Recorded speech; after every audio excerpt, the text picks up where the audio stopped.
You know, there were a lot of great heels in the WWE, so this list is going to be very arguable. So there are obviously going to be guys that I did not mention, so let me know in the comments below what should I have put into this list. You're watching top 10 greatest WWE heels of all time. Number 10, Roddy Piper. We're talking about the original heel of the WWE. We are talking about a guy who inspired a lot of the greatest WWE heels right now, because a lot of other guys that we're going to talk about were inspired by Roddy Piper. Even the highlight reel, the Misty, we were inspired by the Piper's Pit, so this is a great addition to the list. Number 9, Triple H. I mean, he married his boss's daughter, he's a COO, I don't see anything suspicious out here. No, but seriously, even though Triple H is a great babyface, he's a much better heel in the WWE, whether it's D-Generation X, you know, competing with NWO of WCW, or the Evolution Triple H, which was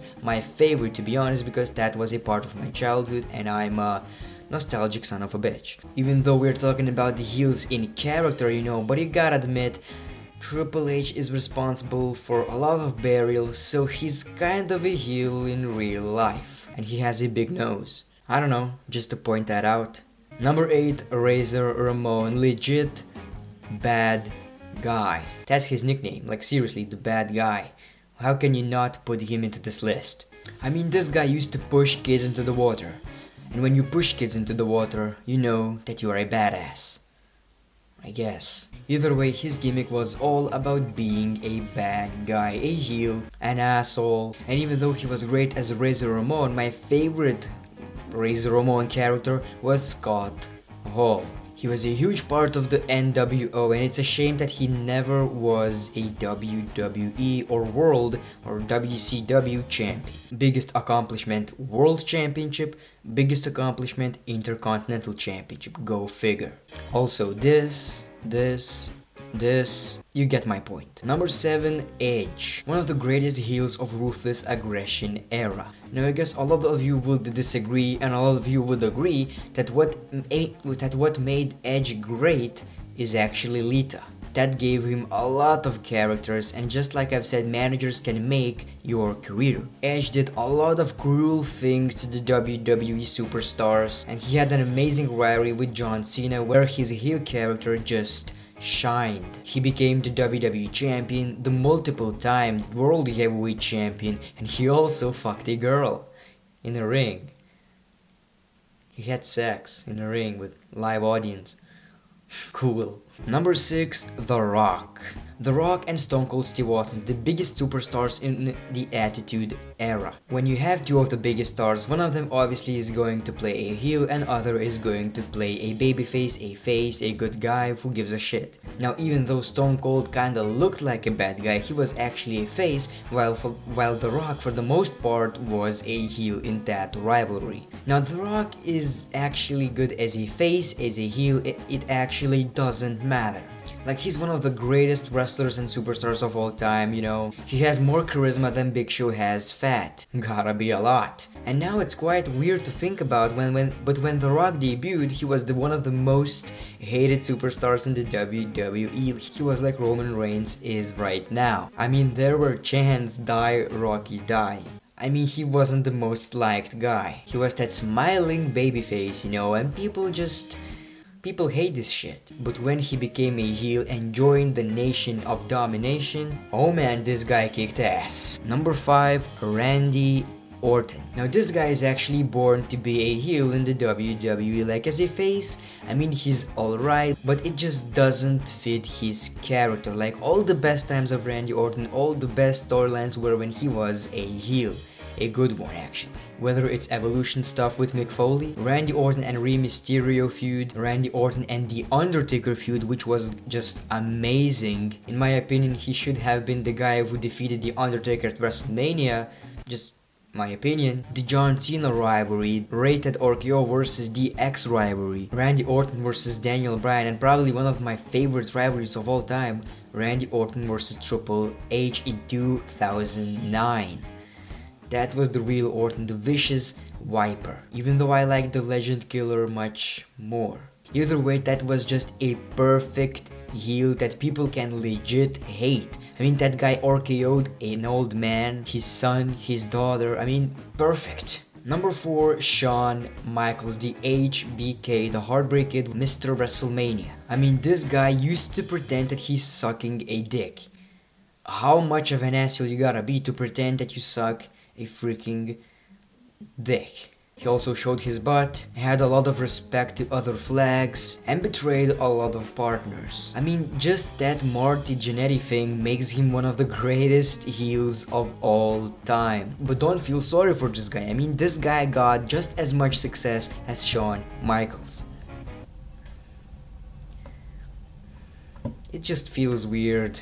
In Attitude Era, Shawn Michaels just kicked ass. He was just an asshole, you know, in a great way. He is also a guy that inspired a lot of today's wrestlers, for example, Dolph Ziggler. Number 3, CM Punk. That Paul Bearer thing.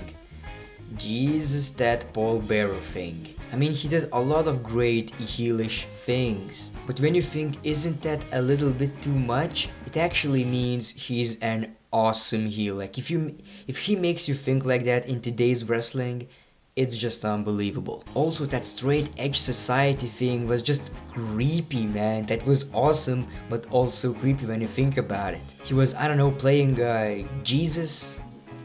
No? Something like that. It was just unbelievable. Now, the whole Nexus thing was like, meh. But all of the other stuff was just priceless. Number 2, Chris Jericho. While the number 1 is going to be a surprising one, I guess, I thought about putting Chris Jericho in the first place, but either way, the second is Chris Jericho. Now, he was a great heel in the 90s, and 2001, 2, 3, I don't even remember when he was a heel at that time. He was a good, but not a great heel. But 2008 and 9 Chris Jericho was like my favorite heel in the WWE of all time. I don't even need to remind you the whole rivalry between Shawn Michaels and Chris Jericho. One of the greatest rivalries of all time, had so many great matches. In fact, he was such a great heel, he doesn't even sell any merchandise. There's no heel Jericho t-shirts and shit because he wants you to hate him. If he's a heel and you ask him for an autograph, he will refuse, and if you're lucky, he will call you a stupid idiot. So this guy is obviously one of the greatest heels of all time, and if you don't agree with that, you know, you just gotta drink it in, man. Honorable mentions: Batista in 2010, Brock Lesnar right now, Jake the Snake Roberts, The Miz, like he's one of the greatest heels in the WWE right now, a heel that is actually hated, and Kane. And the number 1 is Vince McMahon. I mean, even his real life personality makes him one of the greatest heels of all time. Like, people disliked him so much, they enjoyed Stone Cold Steve Austin beating his ass, and WWE, WWF got a lot of new viewers just because of Stone Cold Steve Austin beating the shit out of Vince McMahon. And you know who the heel was? Obviously not Stone Cold Steve Austin. This guy did a lot of hateable things in the WWE, like making a girl bark like a dog, wanting people to kiss his ass. I don't know what's up with that. And he actually faced none other than the God in the ring.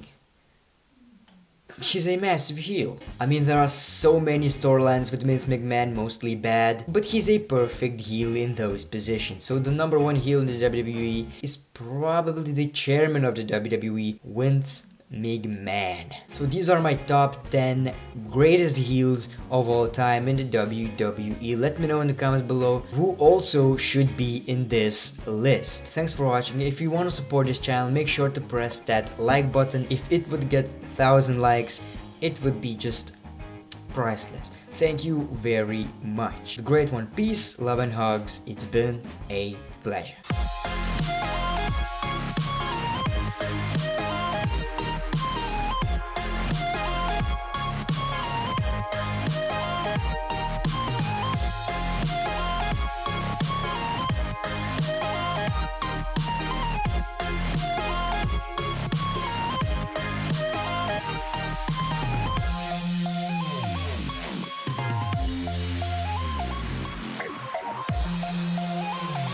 Cut.